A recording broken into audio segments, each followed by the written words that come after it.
Hey guys, welcome to Sonic Academy. I'm Dom Kane. Today I'm going to be looking at my track Stoic, which is out now on Mousetrap, available in all good record stores. And I'm going to recreate it from start to finish. And there might be some subtle differences because I am going to try and just recreate it for you guys and hopefully get across as much as I can, which is why we're starting here with a bit of a different intro, because I feel there's a bit of a story behind how the track came about, and I felt it was kind of important to tell you about that and to get across how I sort of hit the creative process. And I think it's somewhat important, so I thought I'd start here, which is normally where I start when I'm writing a track. And it actually started with my last EP called Structures, which some of you may well remember from Sonic Academy. I did a recreation of the track Structures, but there was another track on that EP called Topology, and all I did, the notation of that track was essentially just scaling down a D minor. Let's have a look. We've got piano plugged in and hopefully you guys can hear this. So we start with the scale of D minor.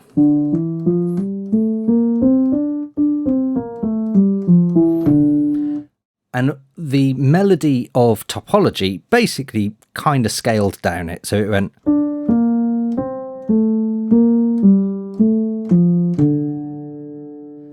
but it was a big, thick, rich synth with loads of reverb and delay and whatever.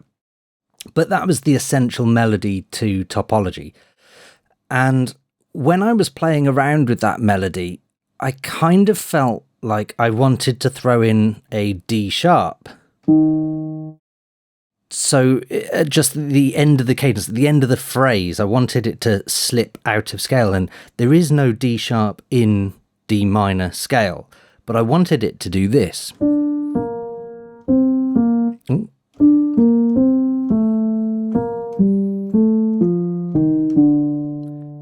And I felt like that sounded like it was really comfortable, the way it just... those last two notes just felt like it added to the rhythm and texture and everything. But the important bit is that I chickened out of that because I'm a bit of a music theory noob. And I think that that's probably quite common amongst us electronic music producers. We're not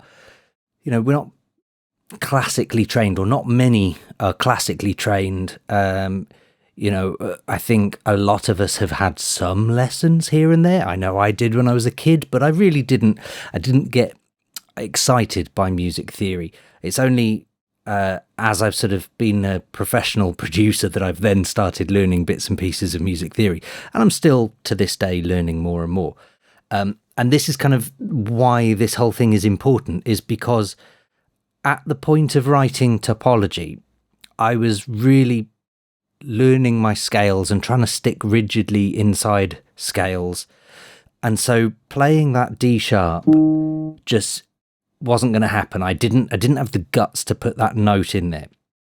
And a few months after that EP came out, I remember talking to a mate of mine who's also a producer, who is classically trained. And I remember telling him that I always felt like I wanted to throw a D sharp into that melody. And I remember him going, well, why didn't you? And me then going, well, because it's not in D minor, and I wrote the track in D minor, and it needs to stick to D minor. That's the scale of the track, and it sounded awkward and uncomfortable. And even though I liked it sounding awkward and uncomfortable, I knew it was going against the rules, so I couldn't do it. Couldn't bring myself to do it. And he then said, "Yeah, but you liked it, and it worked. So that's the point. Just do it." So that's like a really long-winded way of saying, by the time I got to this Stoic EP and wrote the track Stoic, I had that sort of earworm niggling thing in my brain going, go on, break the rules, get yourself there. And it's that, I think we all do it. Every track we write, every release we put out there, I hope, is better than the last. We have to, that's why you guys are watching this video, because you want to learn something, you want to develop your skills. And I'm no different. I wanted to develop my skills in music theory. So now we're in D minor, and I wrote Stoic in D minor. I think that's a coincidence, but I'm not sure. I may have just got stuck in D minor mode. So all of these notes, all of these chords except one is in D minor. And that's really the point of the chord phrases in Stoic. And that's why I called the track Stoic, because to be stoic is to not give up, to persist through something, to endure something is to be stoic. So that's really where the name came from, and it came from the idea that I wanted to break the rules and slip outside of the scale. So the first few chords, the first half of the chord phrase was, which is very uplifting. And then the second phrase was a repetition of the first two chords and then a slip.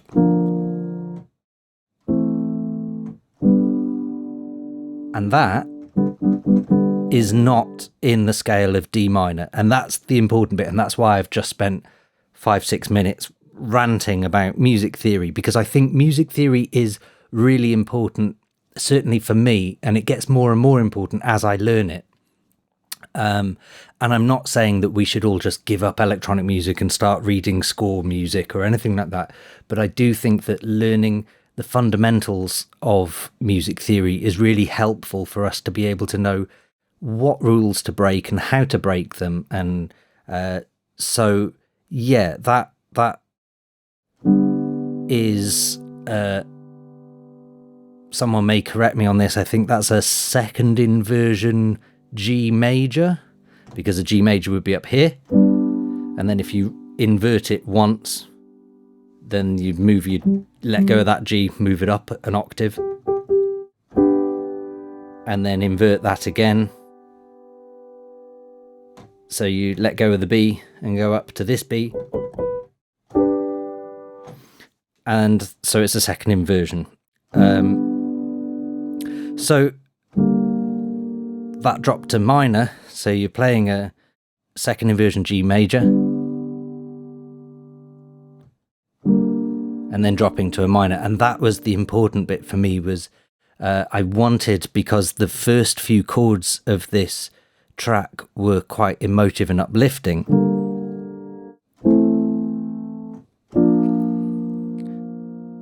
I wanted the second phrase to do the opposite.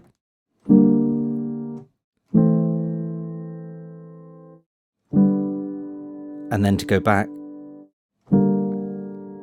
and that drop down back to the tonic, the root chord of D.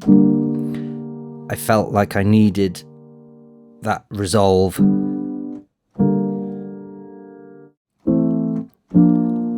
So that is essentially an introduction to the chord phrasing of Stoic.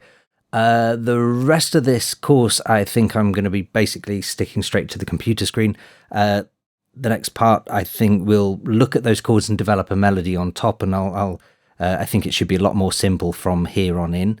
But there are some definite tricks coming up that I've done with things like the bass line, where I've thrown in some additional twists that make a bass line very different, and how to get that big sound that almost hurts your ears. So there's quite a lot to cover in this track. But yeah, I just kind of felt like it was important to get across how I approached those chords. And it's really just through experimentation. And I know a lot of people never really know where to start writing a track. For me, sometimes I'll start with drums, sometimes I'll start with a chord phrase, sometimes I'll start with a melody, sometimes I'll just start with some sound design. But in this track, absolutely 100% it was the chords. And these chords, you'll also notice throughout the track, even though I'm playing triad or 3-note chords,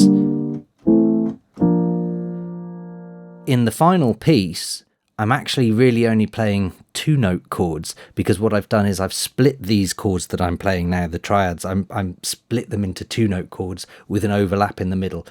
So we'll get onto that next, but it's all inside the computer. So come with me and we'll take a look. Thanks everybody for watching, commenting and indeed liking. We really do appreciate all the support we get here on our Sonic Academy YouTube channel. So if you found this video super useful, please, we'd love you to hit the subscribe button. We update the YouTube channel every week with new content. And if you want to watch some more relevant content, just click on the videos beside me.